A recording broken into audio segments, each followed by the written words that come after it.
Bapak Ibu saudara jemaat Tuhan, puji Tuhan, kita masih dipertemukan di tahun 2024, di penghujung tahun ini, minggu terakhir di tahun 2024. Ini adalah perjumpaan yang penuh kasih yang ada dalam rencana dan rancangan Tuhan. Terima kasih untuk kesempatan yang diberikan untuk boleh melayani di tengah-tengah jemaat di mana saya dan keluarga juga bertumbuh, berakar kuat dan berbuah lebat bagi dunia.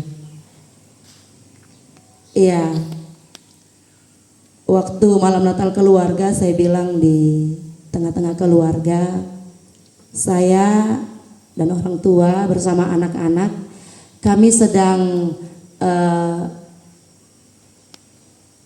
menjalani atau memahami tema Natal tahun ini.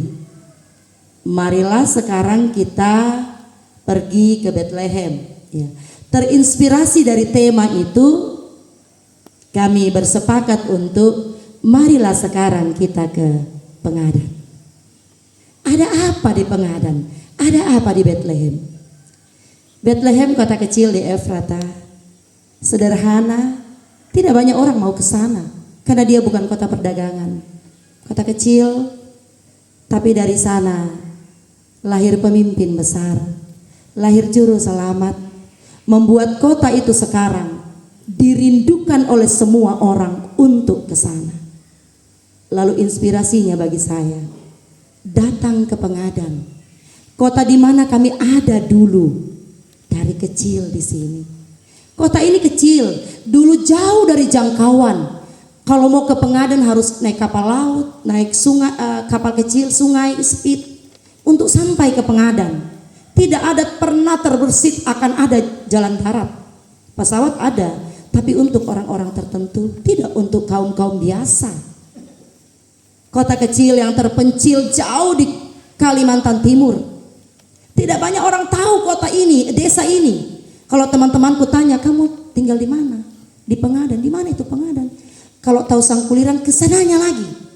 Saya cerita begitu. Oh iya kah? Kalau naik kapal 1 hari lagi. Kalau sekarang dari Sangkuliran ke sini 2,5 jam saja sampai. Kalau dulu 1 harian. Kota desa yang sangat terpencil, tapi seperti kota Bethlehem, dari desa yang terpencil ini saya mau bilang, lahir anak-anak Tuhan yang bisa berdampak bagi banyak orang. Bisa berdampak bagi banyak orang. Banyak anak-anak Tuhan yang sudah berdampak bagi banyak orang keluar dari desa Pengadan yang kecil ini. Itu inspirasi kami datang tahun ini ke Pengadan. Juga kerinduan yang besar menjumpai orang tua di sini, keluarga dan juga jemaat Tuhan. Karena kita tidak tahu waktu hidup kita sampai di mana, sampai berapa tahun. Jika Tuhan masih berkenan, mungkin masih berjumpa. Tapi jika tahun ini kami diizinkan, kami datang, maka itu kami datang. Ini ada dalam rencana Tuhan. Tetapi firman Tuhan hari ini kembali mau mengetuk hati kita, bahwa kita ini orang-orang yang dikuduskan, orang-orang yang dikasihi oleh Allah. Namun realitas yang terjadi di dunia ini, di mana kita ada sebagai orang-orang yang dikuduskan, yang dikasihinya dengan begitu besarnya, Dia menciptakan dunia ini dengan sungguh amat baik. Realita yang terjadi adalah kerap kali ketidaktaatan, ketidaksetiaan itu menjadi nyata ada dalam dunia yang diciptakan sungguh amat baik oleh Allah. Seperti bagian pembacaan kita di ayat sebelumnya dalam kitab pertama Samuel. Bagaimana anak-anak Eli yang hidup jahat di mata Tuhan. berbanding terbalik dengan Samuel yang dikisahkan, bertumbuh dalam iman kepada Tuhan. Seperti kehidupan manusia lama dalam kitab Kolose di ayat sebelumnya. Sebelum lahir, ajakan untuk menjadi manusia baru. Bagaimana manusia lama hidup dalam percabulan, hidup dalam ketidaktaatan, kenajisan, nafsu jahat, penyembahan berhala, amarah, dendam, fitnah, kata-kata kotor dan lain sebagainya, yang menimbulkan pertengkaran, perselisihan, ketidakharmonisan dalam jemaat di Kolose. Karena itu lahir seruan dari Rasul Paulus. Seperti Maria dan Yusuf, dalam perjalanan mereka kembali dari Yerusalem, dan ketika mereka kembali mencari Yesus, jawaban yang Yesus berikan ketika mereka berjumpa dengan anaknya, ini hal yang tidak dimengerti. Maria dan Yusuf kerap tidak mengerti segala yang terjadi dalam proses kehidupan Yesus. Sampai 12 tahun usia Yesus ketika itu. Dan saat ini kita sebagai orang-orang yang dikasihi oleh Allah, manusia yang dikuduskan oleh Allah, dalam keberdosaan kita membuat kita kerap kali tidak mampu memahami maksud Allah dalam kehidupan kita. Tapi dalam realita kehidupan itu, bagaimana kita tidak sanggup memahami maksud Allah, tetap kasih Allah yang begitu besar itu membuat kita punya sebuah pengharapan di dalam Kristus. Allah itu pencipta, dan bahwa hanya Dia yang menjadikan kita layak baginya. Hanya Dia yang membuat kita dapat dikuduskan, hanya Dia yang dapat mengasihi kita dan memanggil kita dengan sebutan yang sangat-sangat indah sekali. Anakku yang kukasihi. Wow, luar biasa.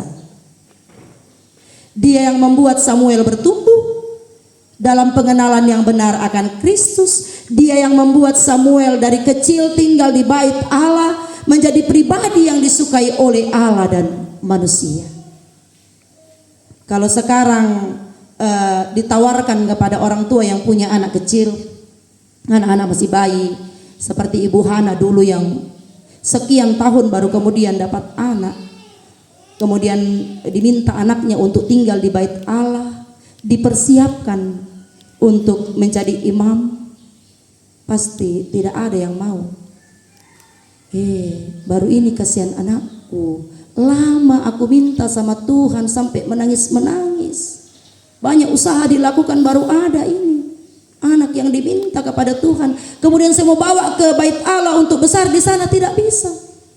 Tapi Ibu Hana mengingat permohonannya kepada Allah sebagai bentuk nasarnya kepada Allah, membawa anaknya yang baru pisah susu itu ke bait Allah. Dibesarkan oleh Imam Eli, tumbuh besar di sana. Dikatakan oleh firman Tuhan sebagai kesaksian yang luar biasa, Samuel bertumbuh makin besar dan makin dikasihi oleh Allah dan manusia. Siapapun orang tua yang punya anak seperti Pak Samuel pasti juga akan bangga. Hal yang sama terjadi dengan keluarga Yusuf dan Maria. Yesus yang lahir dari rahim Maria bertumbuh dalam keluarga Yusuf di Nazaret. Dalam lingkungan keluarga kecil, Yesus ayahnya bukanlah para pemimpin, ayahnya bukanlah pejabat penting, tetapi hanya seorang tukang kayu biasa, sederhana sekali. Tapi dari keluarga yang sederhana, keluarga yang tidak terpandang, keluarga yang disepelekan, lahir seorang anak. Ketika dia besar, dikatakan oleh Alkitab, anak itu bertambah besar dan kuat, penuh hikmat dan kasih karunia ada padanya. semakin dikasihi oleh Allah dan manusia. Luar biasa. Jadi jangan berkecil hati bagi kita orang tua. Walau kehidupan kita biasa-biasa saja, sederhana, tidaklah terpandang, tidaklah punya kelas. Kita orang-orang yang dipandang sebelah mata. Jangan berkecil hati, jangan kecewa. Kisah di Alkitab membuktikan bahwa dari keluarga yang biasa, dari keluarga yang sederhana, bukan apa-apa, lahir anak-anak yang berdampak baik bagi banyak orang.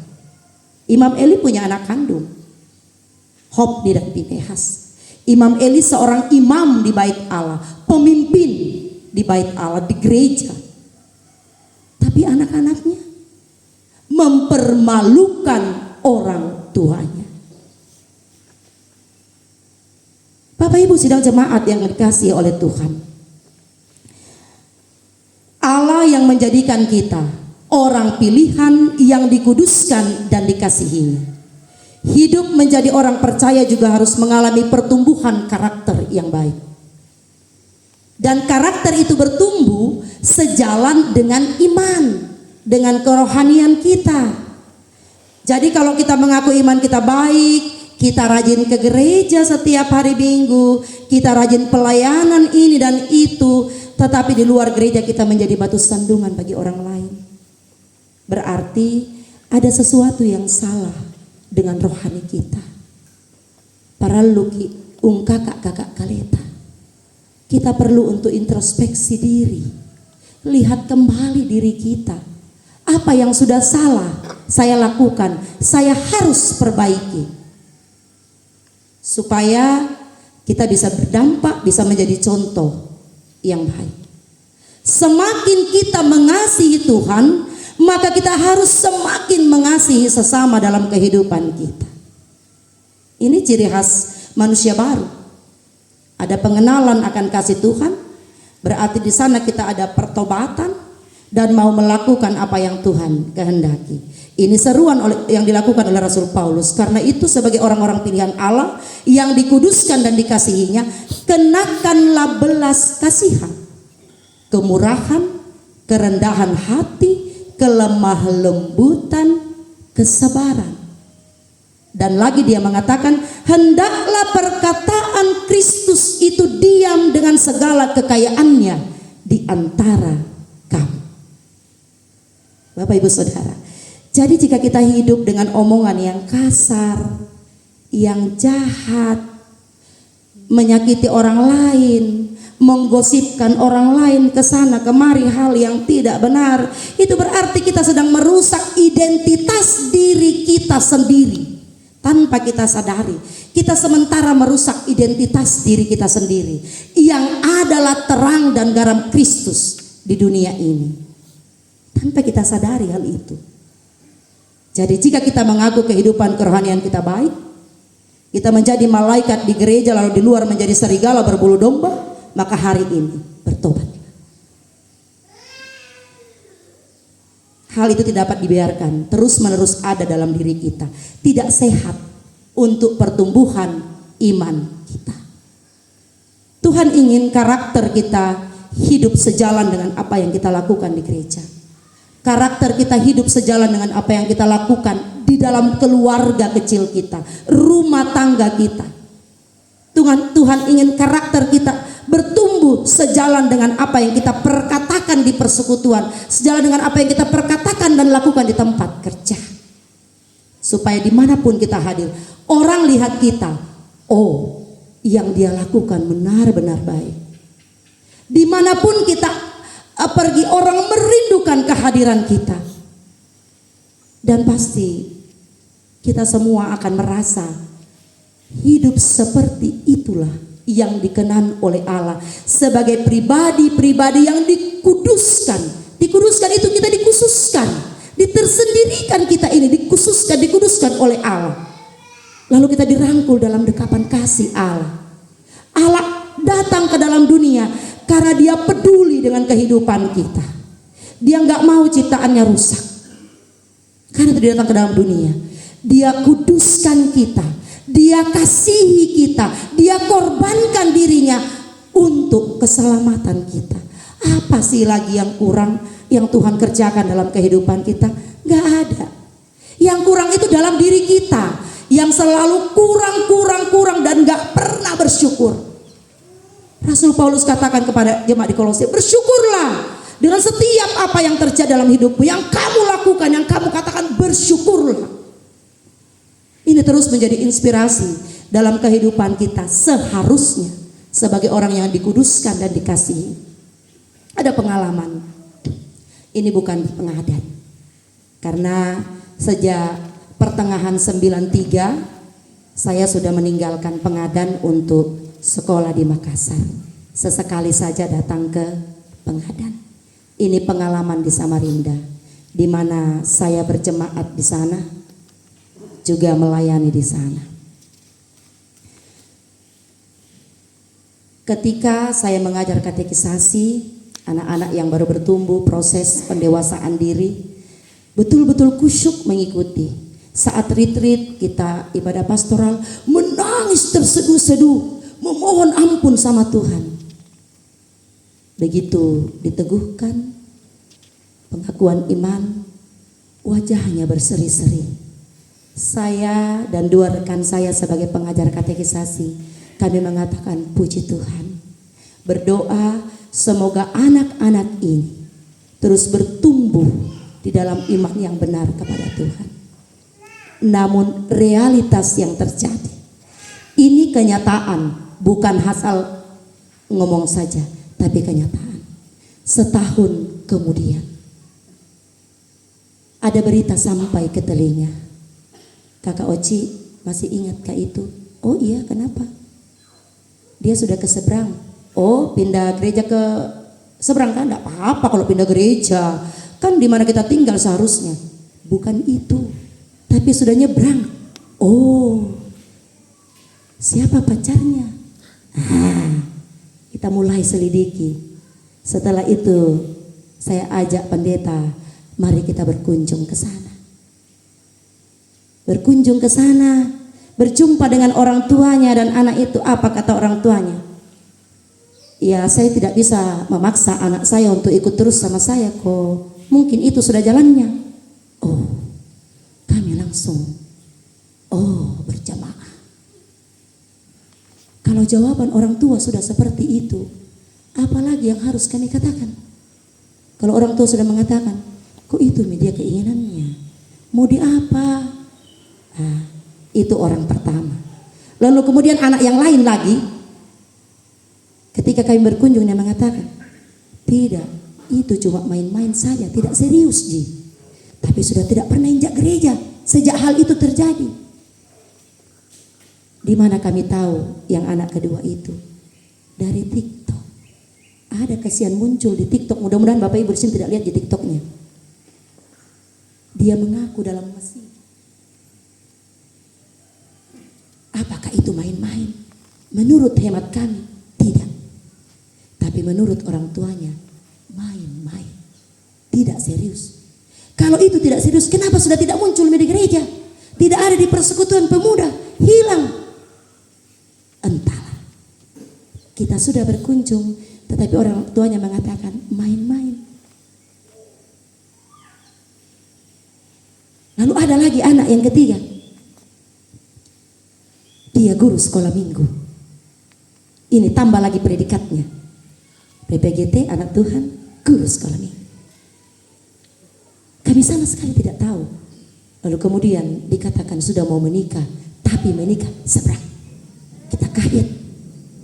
Lalu pertama-tama saya diutus, Kakak Oci, kamu kan pengurus, pergi dulu kunjungi. Saya pergi kunjungi. Dek, boleh kita bicara empat mata? Kenapa ya kamu sama dia? Ih kakak, itu dulu pacarku waktu SMA, terus kami putus, kami backstreet kembali. Lalu ya itu sudah, saya disuruh pilih. Ya daripada saya tidak dapat jodoh, nah ini mapan, kerja di pajak. Oh, saya pilih dia kakak. Berapa lama kau kenal lagi setelah backstreet? 2 tahun jika kak. Berapa lama kau kenal Tuhan Yesus dek? 27 tahun. Wow, saya bilang 27 tahun Tuhan kasihi engkau, Tuhan berkati sampai kau sarjana, sampai kau kerja dek. Hanya yang 2 tahun kau kenal, kau lebih memilih dia daripada kau pilih Yesus. Dia katakan, kalau itu mi jalanku kak, doakan mi saja. Bagaimana mau didoakan? Jadi saya bilang, iya, saya kira belum pokok menikah tuh baru lamaran. Pikir-pikir mi dulu, masih ada beberapa waktu, bulan depan kau menikah. Nah masih bisa dibalik sama Tuhan kalau kau mau. Dia bilang mungkin sudah tidak bisa kak. Berarti dia yang sudah menyerah. Sudah 1 bulan memang dia tidak datang mengajar. Kalau ditelepon dia selalu katakan, sibuk kak, saya ada tugas luar kota. Oh ternyata sebulan sudah dia mengaku di dalam masjid. Sebulan sudah. Pas juga sebulan sudah dia tidak aktif lagi mengajar. Selalu alasan kerja-kerja. Itu kisah nyata. Terjadi benar di tengah-tengah jemaat. Bukan anak-anak yang tidak punya orang tua lagi. Dalam tanda kutip orang tua meninggal. Tidak. Atau anak-anak yang broken home. Bukan. Tapi itu terjadi dalam keluarga yang punya orang tua lengkap. Orang tua yang kenal Tuhan. Orang tua yang bertumbuh di dalam kasih Kristus. Bahkan orang tuanya adalah pengurus di dalam OIG. Tapi kemudian anak-anaknya mempermalukan orang tuanya. Seperti kisah Hofni dan Pinehas bagi Imam Eli. 3 anak muda kami itu belum kembali kepada Tuhan sampai hari ini. Tapi ada satu kisah seorang ibu. Dia menikah untuk kedua kalinya. Saya tidak tahu. Tidak ada yang tahu dalam jemaat. Dia menikah ke seberang. Dia pulang. Dengan bangganya saya pancing-pancing. Tante, ku dengar-dengar tante sudah punya suami lagi ya? Iya kakak Oci, ada nih. Tapi saya masuk Islam. Kasiannya tuh adik-adikku 3 orang. Dia bilang, iya kakak Oci doakan dia leh. Bukan dia mau ku doakan tante, supaya tante kembali. Bagaimana itu? Bisa ke lagi? Bisa tante, bisa. Dia bilang, doakan apa leh? Iya. Dia sakit keras. Itu sudah belum setahun dia menikah, dia sakit keras. Lalu saya kunjungi, tante, tidak minta meninggal kami. Berarti dikubur hari itu juga. Masuk Islam, tidak selamat tante. Dia bilang, jadi bagaimana? Kembali, bisa. Tapi saya tidak bisa jalan. Gampang tante, ada kursi roda, nanti ku ambilkan. Iya pale. Bagaimana caranya? Diwartakan dulu tante. Ya, masuk warta. Di minggu kedua dia masuk rumah sakit dalam keadaan kritis. Sakit gula Bapak Ibu. Bahaya di sakit gula. Sudah parah, sudah busuk. Anaknya telepon, saya lagi sibuk, anaknya telepon. Kak Oci ke rumah sakit dulu lihat mama. Saya pergi ke rumah sakit sudah sore-sore. Kenapa tante? Aduh, saya sudah tidak tahu, sudah mau mati saya ini, bau sekali sudah. Mau mengaku? Mau. Dia bilang lagi, bisa kasih mengaku di rumah sakit? Bisa tante, dimanapun bisa. Saya telepon ibu pendeta. Saya bilang memang hari Minggu masih 4 hari. Tapi kalau tunggu 4 hari mana kita tahu nanti malam Tuhan ambil. Kita yang berdosa. Karena kita tahu dia sedang kritis. Dia harus mengaku. Karena dia juga mau mengaku.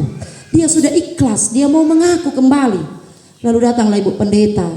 Kami di situ berdua saja. Membawa kembali ibu ini percaya kepada Tuhan. Sampai hari Minggu dia tidak meninggal. 2 minggu setelah itu dia kembali ke rumah. 2 minggu setelah itu dia kritis yang kedua kalinya, dibawa ke rumah sakit. 2 hari di sana dia meninggal. Yang kami syukuri adalah dia meninggal di dalam Tuhan. Meskipun sampai dia meninggal itu dia tidak pernah injak lagi gereja. Tetapi kami yakin ketika dia mengaku menerima Kristus kembali dalam hatinya, dia sudah percaya dengan sungguh bahwa yang kasih selamat dia, yang kasih pulih dia untuk selamanya, itu adalah Tuhan. Suaminya ada yang Islam itu. Yang kami layani adalah anak-anaknya. Itu luar biasa.